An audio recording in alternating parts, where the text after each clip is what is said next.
Hello friends, இன்றைக்கி நம்ம ஒரு லைனிங் ப்ளவுஸ் தான் கட் பண்ண போகிறோம். லைனிங்கை வந்து டேபிளில் போட்டுக்கோங்க. ஆப்போசிட் சைடில் பார்த்திங்கன்னா நமக்கு ஆப்போசிட் சைடில் ஓப்பன் சைடும் நம்ம சைடில் ஃபோல்டிங் சைடும் இருக்கிற மாதிரி வச்சுக்கணும்.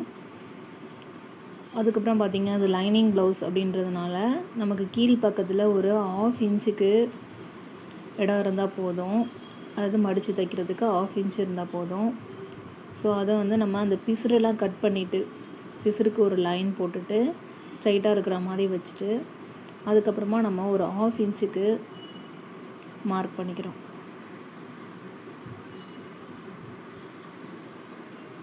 இப்போ நார்மல் ப்ளவுஸ் அப்படின்னு சொன்னால் நம்ம கீழே மடித்து தைக்கிறதுக்கு ஒரு 1.5 இன்ச்சு கேப் வைப்போம். லைனிங் ப்ளவுஸுக்கு நம்ம ஒரு 1/2 இன்ச்சு வச்சா போதும். இப்போ வந்து நம்ம 1.5 இன்ச்சும் வைக்கலாம். அது வந்து நீங்கள் லைனிங் ப்ளவுஸை மடித்து அடிக்கிற மாதிரி இருக்கும் கீழ் பக்கத்தில். இப்போ நம்ம ஒரு 1/2 இன்ச்சு வைக்கிறது வந்து அடிஷ்னலாக ஒரு துணி கொடுத்து நம்ம அட்டாச் பண்ணோம்னா இன்னும் கரெக்டாக இருக்கும். அதுக்காக தான் நான் கொடுத்துருக்கேன். அது ஸ்டிச்சிங் வீடியோவில் சொல்கிறேன். இப்போ பார்த்திங்கன்னா இது போல் ஹைட்டு நம்ம ஹைட்டு பார்த்திங்கன்னா 14 இன்ச்சு. ஸோ 14 இன்ச்சுக்கு நேராக ஒரு மார்க் பண்ணிக்கிறேன். ஸோ லைன் வந்து நேராக வரணும் இல்லையா, அதனால் இன்னொரு இடத்துலையும் மார்க் பண்ணிக்கிறேன். கீழேருந்து 14 இன்ச்சு. அதுக்கப்புறம் 14 இன்ச்லேருந்து நம்ம 14 இன்ச்சு அந்த லைன் அப்படியே ஸ்ட்ரைட்டாக போட்டுப்போம். நம்ம அடுத்தது 14 இன்ச்லேருந்து ஒரு 1/2 இன்ச்சுக்கு மார்க் பண்ணுறோம். இது எதுக்காக அப்படின்னா ஒரு 1/2 இன்ச்சு எதுக்காக எக்ஸ்ட்ரா எடுத்துக்கிறோம் அப்படின்னு சொன்னால் ஷோல்டர் மடித்து தைக்கிறதுக்கு. இது மடித்து தைக்கிறதுக்காக ஒரு 1/2 இன்ச்சு எக்ஸ்ட்ரா எடுத்துக்கிறோம். கரெக்டான அளவு 14 இன்ச்சு. அதுலேருந்து ஒரு 1/2 இன்ச்சு எக்ஸ்ட்ரா எடுத்துக்கிறோம். இப்போ அந்த லைனையும் நம்ம மார்க் பண்ணிக்கலாம். நெக்ஸ்ட்டு பார்த்திங்கன்னா நம்ம ஷோல்டர் தான் இப்போ நல்லா குறிக்கணும். இது வந்து ஒரு 36 இன்ச்சு ப்ளவுஸோட அளவு தான் நான் இப்போ மார்க் பண்ணிகிட்ருக்கேன். ஷோல்டர் அளவு பார்த்திங்க அப்படின்னா 36 இன்ச்சுக்கு கரெக்டாக நம்ம ஒரு 5.5 இன்ச்சு எடுத்துக்கலாம். மொத்த ஷோல்டரோட அளவு நான் 5.5 இன்ச்சு எடுத்துக்கிறேன். ஸோ ஒவ்வொருத்தவங்களுக்கும் பார்த்திங்கன்னா ஷோல்டரோட அளவு கொஞ்சம் டிஃப்ரென்ஸ் வரும்.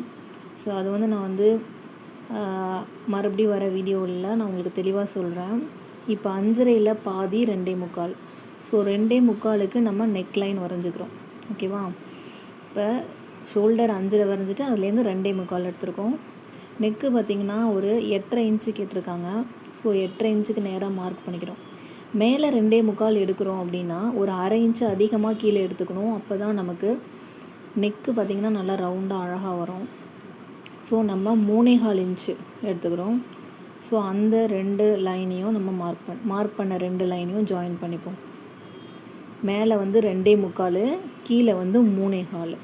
இல்லை ரொம்ப ப்ராடாக இருக்கும்னு நினச்சிங்க அப்படின்னா ஒரு 3 இன்ச்சு வச்சுக்கலாம். அந்த மேலே இருக்கிறதுல விட கீழே கொஞ்சம் எக்ஸ்ட்ரா இருக்கணும். இப்போ வந்து நம்ம நெக்கு வந்து மார்க் பண்ணும்போது பார்த்திங்க அப்படின்னா அந்த ஷார்ப் லைன் இருக்குல்ல, அதுலேருந்து ஒரு 3/4 இன்ச்சுக்கு மேலே எடுத்துக்கோங்க. கரெக்டாக ஒரு 3/4 இன்ச்சு எடுத்துகிட்டு அந்த 3 இடத்தையும் ஜாயின் பண்ணிங்கன்னா கரெக்டாக இருக்கும். மேலே உள்ள அந்த கோடியும் கீழே உள்ள கோடியும் இடையில உள்ள அந்த 3/4 இன்ச்சுக்கு நம்ம ஒரு மார்க் பண்ணி வச்சுக்கிட்டு அதுக்கு வேணால் நம்ம அப்படியே லைன் பண்ணிக்கலாம். இப்போ வந்து பார்த்திங்கன்னா நான் தனியாக ஒரு லைன் போடுறேன் பார்த்திங்களா, அது வந்து நெக்கு வந்து ரவுண்டு ஷேப்பில் கேட்பாங்க. நல்லா ரவுண்டாக கேட்பாங்க. அப்போ வந்து நம்ம வெளியில் வச்சு மார்க் பண்ணிக்கலாம். அதை ஒரு 1/2 இன்ச்சுக்கு வெளியில் வச்சு மார்க் பண்ணோம் அப்படின்னா நல்லா ரவுண்டு ஷேப்பில் வரும். அடுத்தது பார்த்திங்கன்னா ஆம் ஹோலுக்கு நான் 5.5 எடுக்கிறேன். இவங்களோட ஆம் ஹோல் பார்த்திங்கன்னா சுற்றளவு வந்து 9. அப்போ நம்ம ஒரு 5.5 எடுத்தோம்னா கரெக்டாக இருக்கும். ஷோல்டரோட அளவு நம்ம 5.5 எடுத்தோம் இல்லையா, மேலே 5.5 எடுத்தோம் இல்லையா, அதுவும் கீழே கரெக்டாக இருக்கான்றதை நம்ம செக் பண்ணி இங்கே மார்க் பண்ணிக்கிட்டு அந்த 3 லைனையும் மார்க் பண்ணிவிடுங்க. ஆம் ஹோலுக்கு நான் வந்து எவ்வளோ எடுத்திருக்கேன் அப்படின்னா 5.5 எடுத்திருக்கேன். இப்போ 36 இன்ச்சு ப்ளவுஸ் அப்படின்னு சொன்னால் அதாவது உடம்போட அளவு 36. இப்போ 36ஓட 4 இன்ச்சு நம்ம சேர்த்துக்கணும். 40 ஆகிடும். 40 4ஆல் வகுத்தோம்னா 10. அப்போ 10 இன்ச்சு நான் எடுத்துக்கிறேன். ஓகேவா? 36 இன்ச்சுங்கிறது உடம்போட அளவு. அப்போ 10 இன்ச்சை கரெக்டாக நான் அந்த ஆம் ஹோல் நம்ம லைன் வரைஞ்சிருக்கோம்ல, அதுக்கு நேராக எடுக்கிறது தான் செஸ்ட்டோட லைனு. மார்பு சுற்றளவு அப்படிங்கிறது நமக்கு 10 இன்ச்சு கிடைக்கும். ஓகேங்களா? 10 இன்ச்சு மார்க் பண்ணிடுங்க. அதே மாதிரி இடுப்போட அளவு என்னவாக இருந்தாலுமே மேலே 10 இன்ச்சு நம்ம மார்க் பண்ணியிருக்கோம் அப்படின்னா அதே 10 இன்ச்சு கீழே கொடுத்துக்கோங்க. நம்ம இடுப்பளவு வந்து ஜாயின் பண்ணும்போது அது சரி பண்ணிக்கலாம். மேலே 10 இன்ச்சு அப்படின்னா கீழேயும் 10 இன்ச்சு லைனை போட்டுட்டு ஒரு ஸ்ட்ரைட் லைன் போட்டுருங்க. அதுக்கப்புறமா ஒரு ஸ்கேல் அளவு இடம் நம்ம எக்ஸ்ட்ரா எடுத்துக்கிறோம். அது வந்து ஒரு 1.5 இன்ச் இருக்கும். 1.5 இன்ச்சு ஸ்கேல் இது. இப்போ 1.5 இன்ச்சு நம்ம எக்ஸ்ட்ரா எடுத்துக்கணும். அந்த 3 தையல் எக்ஸ்ட்ரா போடுவோம் இல்லையா, அதுக்காக. அப்போ அடுத்தது பார்த்திங்கன்னா ஆர்ம் ஹோல் அந்த ரவுண்டு போட போகிறோம். ஆர்ம் ஹோல் ட்ரா பண்ணுறதுக்கு அந்த ஷார்ப் லைன்லேருந்து பார்த்திங்கன்னா ஒரு 1.25 இன்ச்சு நம்ம எடுத்துக்கணும். மேலேருந்து 2.5 இன்ச்சு, மேலே ஷோல்டர் லைன்லேருந்து 2.5 இன்ச்சு எடுத்திங்கன்னா எல்லா ப்ளவுஸுக்குமே கரெக்டாக இருக்கும். அதுக்கப்புறம்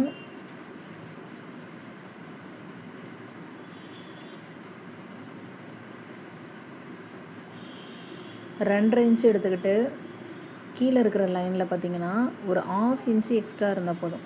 1/2 இன்ச்சு நான் மார்க் பண்ணியிருக்கேன் பாருங்கள். மேலேருந்து 2.5 இன்ச்சு எடுத்திருக்கேன். கீழே உள்ள கோட்லேருந்து அந்த பக்கத்துலேருந்து ஒரு 1/2 இன்ச்சு மட்டும் எடுத்துக்கிட்டு அந்த 3 டாட்டையும் சேர்த்துடுறோம். இப்போ ஆர்ம் ஹோலோட சுற்றளவை நம்ம ஒரு 2-3 தடவை அளந்து பார்க்குறது பெஸ்ட்டாக இருக்கும். இவங்களோட ஆர்ம் ஹோல் லென்த்து பார்த்திங்கன்னா சுற்றளவு பார்த்திங்கன்னா 9 இன்ச்சு, கரெக்டாக 9 இருக்குது. ஒருவேளை 8.5 8.25 கூட சில பேருக்கு இருக்கும். அப்போ நம்ம ஆர்ம் ஹோலை அட்ஜஸ்ட் பண்ணிக்கலாம். இப்போ 5.5 இன்ச் எடுத்தோம் இல்லையா இறக்கம், ஒருவேளை 8.25 இல்லை 8.5 வருது அப்படின்னு சொன்னால் அந்த லைன் அப்படியே கொஞ்சம் மேலே ஏற்றிக்கலாம். 5 இன்ச்சு அதுபோல் வச்சுக்கலாம். இப்போ இப்போதைக்கு வந்து 9 இன்ச்சு எங்களுக்கு கரெக்டாக வந்திருக்கு. இப்போ பேக்கை நம்ம கட் பண்ணிடலாம்.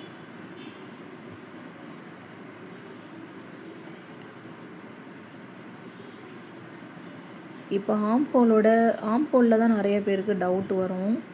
இப்போ ஆர்ம் ஹோல் பார்த்திங்க அப்படின்னு சொன்னால் 8.5 இன்ச் வருது அப்படின்னு சொன்னால் நான் என்ன சொன்னேன் அப்படின்னா, அந்த 5.5 இன்ச்சு இறக்கணும் இல்லையா, ஷோல்டர்லேருந்து கீழே 5.5 இன்ச்சு எடுத்தோம் இல்லையா, அதை 5 இன்ச்சாக எடுத்து நம்ம வந்து சரி பண்ணி பார்க்கணும். 5 இன்ச்சாக எடுத்துக்கிட்டு அந்த ஆர்ம் ஹோல் ரவுண்டு வரைஞ்சிட்டு அது நமக்கு லென்த் எப்படி வருது, கரெக்டாக இருக்கா அப்படின்றது செக் பண்ணிவிட்டு அப்புறமா நம்ம அதை கட் பண்ணலாம்.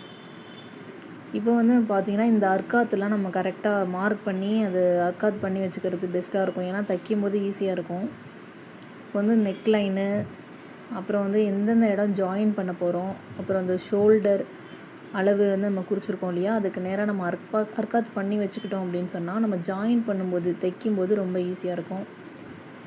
இப்போ பேக் எடுத்துட்டோம். அடுத்தது பேக் வச்சு ஃப்ரண்ட் எடுத்துடலாம். மீதம் இருக்கிற துணியில் பார்த்திங்க அப்படின்னா அதை அப்படியே போட்டுட்டு பேக் எடுத்து, இது வந்து ஸ்ட்ரெயிட் கட் ப்ளவுஸு, ஓகேவா. இப்போ அந்த பக்கத்தில் ஒரு இடம் இருக்குது இல்லையா, இது வந்து நம்ம பட்டி துணிக்கு தேவைப்படும். இப்போது செஸ்ட் அளவு 10 அப்படின்னு சொன்னால் நம்ம ஒரு 11 இன்ச்சுக்கு இடம் இருக்கா அப்படின்றத ஒதுக்கிட்டு அதுக்கப்புறமா நம்ம பேக் பீஸை போடணும். ஒரு 11 இன்ச்சு எடுத்துக்கிட்டு இப்போ பேக் பீஸை போட்டுட்டு அப்படியே சுற்றி மார்க் பண்ணிடணும். ஆர்ம் ஹோல் லைனு எல்லாமே அப்படியே மார்க் பண்ணிடணும். சுற்றி அப்படியே ஒரு மார்க் பண்ணிவிட்டு சைடில் மட்டும் ஒரு 1/2 இன்ச்சு எக்ஸ்ட்ரா எடுத்துக்கணும், ஓகேவா. இது வந்து நம்ம ஃப்ரண்ட்டில் டாட்டு பிடிப்போம் ஃப்ரண்ட் பீஸில், அதுக்கு அந்த 1/2 இன்ச்சு வந்து மைனஸ் ஆகிடும். அதுக்காக தான் அந்த 1/2 இன்ச் எக்ஸ்ட்ரா எடுத்துக்கிறோம். அதுமாரி நெக் லைன் மார்க் பண்ணிக்கிறோம். நெக்கு வந்து ஃப்ரண்ட்டு நெக்கு எவ்வளோ கேட்டிருக்காங்களோ அதை மட்டும் குறிச்சிக்கணும். 6 இன்ச்சு கேட்டிருக்காங்க, இது 6 இன்ச்சு. இப்போது அதுக்கு நேராக நான் அப்படியே மார்க் பண்ணியிருக்கேன் பாருங்கள். இப்போ மேலே பார்த்திங்க அப்படின்னு சொன்னால் நம்ம 2.25 தான் எடுத்தோம். கீழே இதுக்கு ஃப்ரண்ட்டுக்கு பார்த்திங்கன்னா நம்ம ஒரு 3 இன்ச்சு, ஒரு 1/4 இன்ச்சு மட்டும் எக்ஸ்ட்ரா எடுத்தால் போதும். ரொம்ப கீழே ப்ராடாகிடும். அப்புறம் மேலே வந்து 2.25, கீழே வந்து ஒரு 3 எடுத்திருக்கேன்.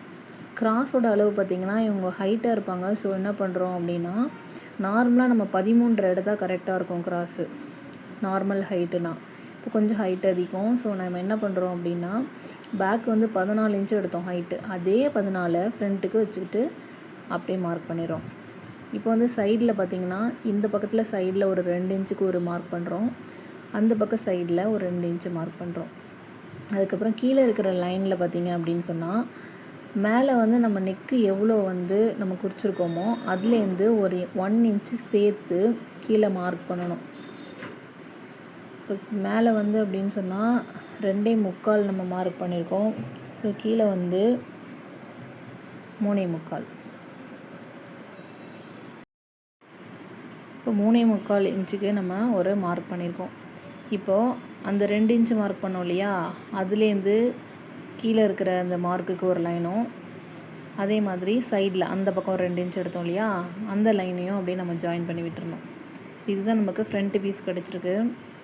அதுமாதிரி ஆர்ம் ஹோலில் பார்த்திங்க அப்படின்னு சொன்னால் ஆர்ம் ஹோலை கொஞ்சம் ஃப்ரண்ட்டில் நம்ம குடஞ்சி எடுக்கணும். ஸோ அதுக்கு என்ன பண்ணோம் அப்படின்னா, ஏற்கனவே நம்ம பேக் பீஸை வச்சு ஒரு ஆர்ம் ஹோல் வரைஞ்சோம் இல்லையா, அதுலேருந்து ஒரு 1/4 இன்ச்சுக்கு நம்ம கொஞ்சம் குடஞ்சி கட் பண்ணணும். இப்போ நான் லைன் மார்க் பண்ணியிருக்கேன் பார்த்தீங்களா, அதே மாதிரி போட்டு இப்போ நம்ம ஃப்ரண்ட்டு கட் பண்ணிடலாம். ஸோ பேக் கட் பண்ணியாச்சு, ஃப்ரண்ட் இப்போ கட் பண்ணிகிட்ருக்கோம். இது வந்து நம்ம ஸ்ட்ரெயிட் கட் அப்படின்னா, இப்போ கிராஸ் கட் கேட்குறாங்க அப்படின்னா நம்ம ஒன்றும் இல்லை, பேக் பீஸை கிராஸில் போட்டு கட் பண்ணணும், அவ்வளோதான். துணி வந்து கிராஸில் இருக்கும், அதுதான் கிராஸ் கட்னால் ரொம்ப பெரிய கஷ்டம்லாம் இல்லை. நெக்ஸ்ட் டைம் வந்து நம்ம கிராஸ் கட் பார்ப்போம். இது ஸ்ட்ரெயிட் கட்டு. இப்போ இதை நம்ம கட் பண்ணி எடுத்துக்கலாம். இப்போ நம்ம பட்டி கட் பண்ணுறது ரொம்ப ரொம்ப ஈஸி. பேக்கை கட் பண்ணிட்டோம், ஃப்ரண்ட்டு கட் பண்ணிட்டோம் அப்படின்னாலே பட்டி கட் பண்ணுறது ரொம்ப ஈஸி. பேக்கை வந்து போட்டுட்டு அது மேலே ஃப்ரண்ட்டு போட்டு பேலன்ஸ் எவ்வளோ இருக்குது, கீழ்ப்பக்கம் எவ்வளோ வந்து நமக்கு துணி எக்ஸ்ட்ரா வேணும் அப்படின்றத கால்குலேட் பண்ணி நம்ம பட்டி எடுத்துடலாம். பேக் பீஸ் போட்டாச்சு. இப்போ அது மேலே ஃப்ரண்ட் பீஸை போட்டுருங்க. இப்போ எந்தெந்த இடம் வந்து நமக்கு கரெக்டாக இருக்கணும் அப்படின்னு பார்த்தா, சைடில் அந்த 2 இடமும், மேலே உள்ள பீஸும் கீழே உள்ள பீஸும் சேமான இடத்துல இருக்கணும். அதே மாதிரி மேலே உள்ள ஷோல்டர், 2 ஷோல்டரும் சேமாக இருக்கு இல்லையா, அப்படியே வச்சுட்டு கீழே வந்து நமக்கு எவ்வளோ எம்டி ஸ்பேஸ் இருக்குது அப்படின்றத பார்த்துக்குறோம். இப்போ அந்த அளவு தான் நமக்கு பட்டி வேணும் இல்லையா. அப்போ மேலே ஒரு பட்டியை ஜாயின் பண்ண ஒரு 1/2 இன்ச்சு வேணும். அதனால் மேலே ஒரு 1/2 இன்ச்சு மேலே தூக்கி வச்சு எடுத்து கீழே பாருங்கள், ஒரு 3 இன்ச்சு கரெக்டாக இருக்கா. சைடில் 3னா இந்த பக்கத்தில் நமக்கு 3.5. இந்த அளவு சொல்கிறேன் பாருங்கள். நம்ம ரைட் சைடில் 3 பார்த்தோம் இல்லையா, அப்போ ஒரு பக்கம் 3னா இன்னொரு பக்கம் நமக்கு 3.5 வரும். அது கரெக்டான அளவு. ஒரு வேளை 4 காமிக்குதுன்னா இன்னொரு பக்கம் 4.5 இருக்கும். ஓகேங்களா, அதுதான் நமக்கு எல்லா பட்டிக்குமே அதே அளவு தான். இப்போ நம்ம அந்த பட்டிக்கு ஒரு பீஸ் வச்சுருந்தோம் இல்லையா, அதில் பட்டி ஜாயின் பண்ணுறதுக்காக சும்மா ஒரு 1/2 இன்ச்சு மட்டும் நம்ம கேப் விட்டுக்கிறோம். நமக்கு இப்போது வந்து செஸ்ட் அளவு 10 அப்படின்னா நமக்கு ஒரு 11 இன்ச்சுக்கு இருந்தால் போதும் பட்டி. 3 இன்ச்சு காமிச்சது இல்லையா ரைட் சைடில், அப்போ 3 இன்ச்சை மார்க் பண்ணுறோம். இந்த பக்கத்தில் 3.5 மார்க் பண்ணுறோம். இப்போ இந்த 2 லைனையும் லைட்டாக ஒரு பெண்டு கொடுத்து நான் போட்டிருக்க மாதிரியே போட்டுருங்க. நம்ம இப்போது கட் பண்ணிக்கலாம். பட்டிக்காக ஒவ்வொரு நம்ம கொடுத்துருக்க அளவு ப்ளவுஸில் இருக்கிற மாதிரியே பட்டி கரெக்டாக இருக்கணும்னு அளந்து அதில் கன்ஃபியூஸ் ஆகி நம்ம கட் பண்ணுறது ரொம்ப சிரமமாக இருக்கும். இப்போ நம்ம ஒரு பாடி மெஷர்மெண்ட் எடுத்திருக்கோம், அதை வச்சு தான் இப்போ எல்லாமே நம்ம கட் பண்ணிகிட்ருக்கோம். நெக்ஸ்ட் வீடியோவில் நான் உங்களுக்கு இருக்கிற டவுட் எல்லாமே நான் கிளியர் பண்ணுறேன். அடுத்தது பார்த்திங்கன்னா நம்ம ஸ்லீவ் கட் பண்ண போகிறோம், கை. இப்போ மீதி இருக்கிற கிளாத்தை வந்து மறுபடியும் ஒரு 2 ஃபோல்டு பண்ணுறோம். இப்போ நமக்கு 4 கிளாத்தாக கிடச்சிரும். ஸோ 2 கை நமக்கு கிடச்சிரும். சுற்றளவு பார்த்திங்கன்னா நமக்கு 9 இன்ச் வந்து தான் உங்களுக்கு ஆர்ம் ஹோல் சுற்றளவு. இதில் வந்து முதல்ல 8 இன்ச் தான் இருக்குது. என்ன பண்ணுறோம் அப்படின்னா, கீழ் பக்கத்தில் நமக்கு ஜாயின் பண்ணிக்கலாம், ஒரு பக்கம் ஜாயின் பண்ணிக்கலாம். ஸோ அதனால் கிளாத்தை கொஞ்சம் மேல் பக்கத்தில் மட்டும் நான் இழுத்து போட்டிருக்கேன். கீழ் பக்கம் நமக்கு கிளாத்து கம்மியாக இருக்கும், அதுக்கு நம்ம ஜாயிண்ட்டு கொடுத்துக்கலாம். இப்போ ஸ்லீவோட லெஃப்ட் சைடில் பார்த்திங்கன்னா ஒரு மார்க் பண்ணியிருக்கோம் பார்த்திங்களா, ஒரு 1/2 இன்ச்சுக்கு. அது ஸ்லீவை மடித்து தைக்கிறதுக்கு. இப்போ கையோட ஹைட்டு பார்த்திங்கன்னா 6 இன்ச்சு அவங்களோடது, அதனால் ஒரு 1/2 இன்ச்சு சேர்த்துக்கிறேன். இது எதுக்குன்னா ஷோல்டரோடு நம்ம ஜாயின் பண்ணுவோம் இல்லையா கையை, அதுக்கு ஒரு 1/2 இன்ச்சு நமக்கு தேவைப்படும். கீழே மடித்து தைக்கிறதுக்கு ஒரு 1/2 இன்ச்சும் மேலே வந்து ஜாயின் பண்ணுறதுக்கு ஒரு 1/2 இன்ச்சும் நமக்கு வேணும். ஸோ 6 இன்ச்சு ப்ளஸ் ஒரு 1/2 இன்ச்சு 6.5 இன்ச்சு எடுத்திருக்கேன். இப்போ நம்ம மேல் பக்கத்தில் ஒரு கோடு போட்டிருக்கோம் இல்லையா, அதுலேருந்து நம்ம 3 இன்ச்சு கீழே இறக்கணும். 3 இன்ச்சு. இது நான் வந்து 3, 3.5 அப்படிங்கிறது கொஞ்சம் டிஃப்ரெண்ட் வரும். அது என்ன அப்படின்னா, 7 இன்ச்சு வரைக்கும் ஸ்லீவோட ஹைட்டு வந்து 7 இன்ச்சாக இருக்கிற வரைக்கும் நமக்கு 3 இன்ச்சு இறக்குனா போதும். 7 இன்ச்சுக்கு மேலே எத்தனை இன்ச்சு வருதோ 10.5 வரைக்குமே கூட வரும். 10, 11 ஃபுல் ஹேண்டுனா நமக்கு இன்னுமே அதிகமாக வரும். 7 இன்ச்சை தாண்டிட்டு அப்படின்னாலே நமக்கு இறக்கத்தை 3.5 மாற்றிடணும். சரியா? இப்போ ஆர்ம் ஹோலோட சுற்றளவு பார்த்திங்கன்னா 9 இன்ச்சு. இப்போ அந்த கோடுலேருந்து கீழே ஒரு மார்க் பண்ணலாம், அந்த கோடுலேருந்து 9 இருக்கான்னு செக் பண்ணிவிட்டு இந்த ஃபோல்டு பண்ணி வச்சுருக்கேனே அந்த இடத்துலேருந்து 2.5 இன்ச்சுக்கு மார்க் பண்ணி அதை அப்படியே நமக்கு ஒரு வளைவு கொடுத்து கட் பண்ண வேண்டியது தான். அப்படியே கீழே இருக்கிற மார்க்லேருந்து மேலே 2.5 இன்ச்சு போட்டிருக்கேன் இல்லையா, அதுலேருந்து லைட்டாக ஒரு வளைவு கொடுத்து போட்டுடணும். ஸ்லீவோட சுற்றளவு இவங்களுக்கு 6.5. அப்போ அது 2த்தையும் நம்ம ஜாயின் பண்ணிக்கிறோம். அதுக்கப்புறம் பார்த்திங்கன்னா நம்ம நார்மலாக அதில் ஒரு ஸ்கேல் அளவு கொடுத்தோம்ல உடம்புக்கு, அதே மாதிரி ஸ்லீவுக்கும் ஒரு 1.5 இன்ச்சு எக்ஸ்ட்ரா நமக்கு லைன் போட்டிருக்கோம். இப்போ நம்ம அப்படியே ஸ்லீவை கட் பண்ணி எடுத்துடலாம். ஸ்லீவில் எதுவும் டவுட் இருக்குது அப்படின்னா நீங்கள் தாராளமாக கேளுங்க, நான் சொல்லித்தரேன். ஸ்லீவ்லேயும் நம்ம வந்து குடஞ்சி எடுக்கணும். நம்ம இது வந்து கட் பண்ண தைக்கும்போது நம்ம குடஞ்சி எடுக்கிறது சொல்கிறேன். ஏன்னா இதில் ஜாயிண்ட் இருக்குது. ஜாயிண்ட் இருக்கிறதுனால நமக்கு துணியை ஜாயின் பண்ணிவிட்டு அதுக்கப்புறமா ஸ்லீவ் குடஞ்சி எடுத்துக்கலாம். இப்போ வந்து கீழ் பக்கத்தில் நமக்கு துணி கம்மியாக இருக்குது இல்லையா, இதுக்கு பேலன்ஸ் இருக்கிற துணியிலேயே நம்ம இதை எடுத்துடலாம் ஈஸியாக. பேலன்ஸ் இருக்கிற துணியை அப்படியே போடுங்க. அந்த நம்ம ஸ்லீவ் கட் பண்ணோம் இல்லையா, அந்த பக்கத்தில் ஒரு ஸ்பேஸ் இருக்குது பாருங்கள், ஒரு 1/2 இன்ச்சு தள்ளி போடுங்க துணியை. ஏன்னா ஜாயின் பண்ணணும்ல, அதனால் 1/2 இன்ச்சு தள்ளி போட்டுட்டு அதுக்கு நேராக அப்படியே கட் பண்ணி எடுத்துக்கலாம். இது வந்து நம்ம கிளாத்து ஜாயின் பண்ணதுக்கு அப்புறமா நம்ம ஸ்லீவை குடஞ்சி எடுத்துப்போம். இப்போ ஸ்லீவ் ரெடி ஆகிட்டு மீதி இருக்கிற பீஸில் பார்த்திங்க அப்படின்னு சொன்னால் பட்டன் பட்டிக்கு, இது வந்து பட்டன் பட்டிக்கும் ஹூக்கு பட்டிக்கும் எக்ஸ்ட்ரா நம்ம வந்து துணி இருக்கு இல்லையா, பட்டன் பட்டிக்கும் ஸ்லீவ் பட்டிக்கும் அதை வச்சுக்கலாம். மீதி பட்டி இருக்கு இல்லையா, பட்டி வந்து பார்த்திங்கன்னா எக்ஸ்ட்ரா நமக்கு ஒரு 2 பட்டி தேவைப்படும். அப்போ தான் கொஞ்சம் ஸ்ட்ராங்காக இருக்கும். ஸோ எக்ஸ்ட்ரா இருக்கிற துணியில் அப்படியே பட்டியை வந்து நம்ம கட் பண்ணி எடுத்துக்கிறோம். எக்ஸ்ட்ரா ஒரு கிளாத்து அவ்வளோதான், பட்டிக்கு எக்ஸ்ட்ரா கிளாத்து.